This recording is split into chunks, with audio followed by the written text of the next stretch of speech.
All right, for number 2, we have Alan.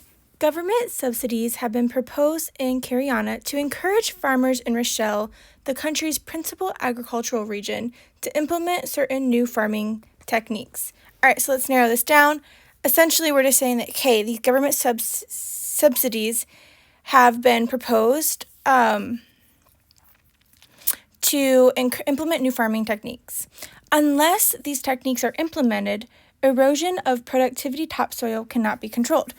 Just a quick outside information here. Unless introduces a necessary condition, because we have the N. So this is saying that, so we want to put that on the right side. So this is saying unless these techniques are implemented. So if the techniques are implemented, erosion of productivity cannot be controlled. You actually switch in this is our sufficient, so cannot be controlled, but you actually flip that so it would be controlled. So if erosion of productive topsoil is controlled, so erosion of soil is controlled, that is sufficient for us knowing that the techniques were implemented. Unfortunately, farmers cannot afford to shoulder the entire cost of the new techniques, which are more expensive than these currently used. Therefore, all right, we have a conclusion indicator word. Without subsidies, agricultural output in Rochelle will inevitably decline.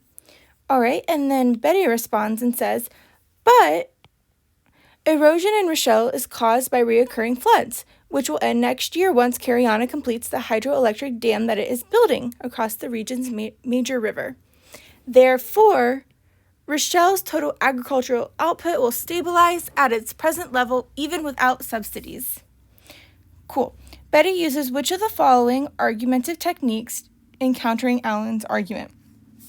Okay, so how does Betty go about in responding to Alan's conclusion? So Alan is saying, hey, without subsidies, agricultural output in Rochelle will inevitably decline because the farmers can't afford these new techniques. But then Betty comes in and says, yeah, but we already are building this dam, and the dam alone will help the agricultural output will stabilize at its present level without even needing subsidies. So I think how I would put this in my own words is Betty is saying, hey, there's this thing that you didn't think about that actually is going to work or help us. So let's start with these answer choices. A, showing that one premise in Alan's argument is inconsistent with another premise in his argument. All right, so what this answer choice is saying is like, hey, something in Alan's argument, there's two things that contradict. This is like saying that the candy bar is $1, and then later on if we would say the candy bar is $2. Both of those things cannot be true. And Alan does not contradict himself, so A is not our answer. B, making additional claims that, if correct, undermine a premise in Alan's argument. All right, I like how it says that we are making additional claims. And if her claims are correct, would it undermine or would it weaken one of Alan's premises?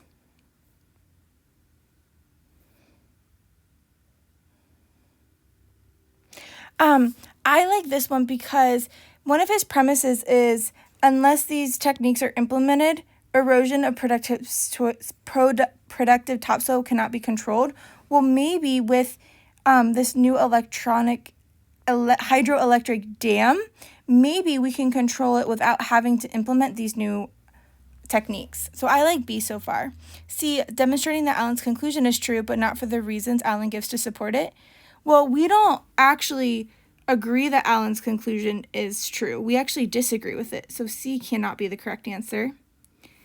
D, presenting evidence indicating that the policy Alan argues in favor of would have damaging consequences that outweigh its positive consequences.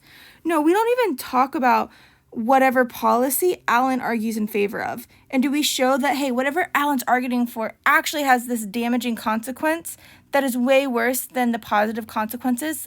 Absolutely not, so it can't be D.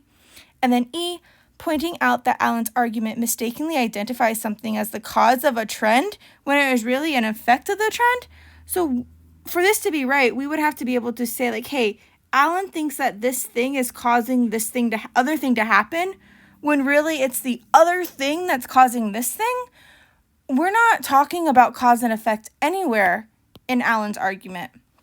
And I can't even go in, and two, Betty would have to be like, hey, it's actually not the erosion that's causing this problem in agricultural technique. The agricultural technique is actually causing the erosion or something like that, and that's not what Betty does. Therefore, B is going to be our correct answer.